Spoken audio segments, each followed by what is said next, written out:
அனைவருக்கும் வணக்கம். இன்றைக்கி நம்ம பார்க்க போகிறது பெரட்டை துவையலுங்க. இந்த துவையல் சாப்பிட்டு கை கால் வலி, பூட்டு வலி எல்லாமே சரியாக போகும். பசி எடுக்காதவங்க இது சாப்பிட்டு வந்தீங்கன்னாக்கா உங்களுக்கு நல்லா பசி எடுக்கும். வாந்தி மயக்கம் இருக்கிறவங்க இது சாப்பிட்டு வந்தீங்கன்னாக்கா குயிக்காக சரியாயிடும். ஒரு கடாயில் 1 table spoon oil, 1 table spoon கடலைப்பருப்பு, 4 காஞ்ச மிளகாய், கொஞ்சமாக பெருங்காயம் சேர்த்துட்டு நல்லா வதக்கி விடுங்க. பருப்பு நிறம் மாறட்டும். இதில் 10 சின்ன வெங்காயம் சேர்த்துட்டு அதையும் நல்லா வதக்கி விடுங்க. 10 போல் பூண்டு, 2 இன்ச் அளவுக்கு இஞ்சி, சின்ன கோழி உண்டு சைஸ் புளி சேர்த்துட்டு அதையும் நல்லா வதக்கி விடுங்க. பிரண்டை இதிலே சேர்த்துட்டு நல்லா வதக்கி விடுங்க. பிரண்டை நல்லா சுருங்கி வரணும், அந்த அளவுக்கு வதங்கணும். பொறுமையாக வதக்கி விடுங்க. பிரண்டை நல்லா வதங்கிருச்சிங்க.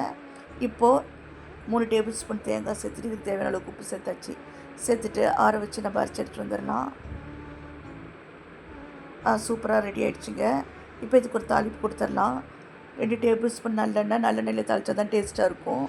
2 டேபிள் ஸ்பூன் நல்லெண்ணெய், கடுகு, கடலைப்பருப்பு, கொஞ்சமாக பெருங்காயம், 2 பச்சை மிளகாய், ஒரு கொத்து கருவேப்பிலை சேர்த்துட்டு நல்லா வதக்கி விட்டு நம்ம அரைச்சி வச்ச பிரண்டையை இப்போ இதில் சேர்த்து ஒரு 2 நிமிஷம் ஸ்டவ் ஆஃப் பண்ணிட்டு நல்லா வதக்கி விடுங்க அந்த சூட்லேயே.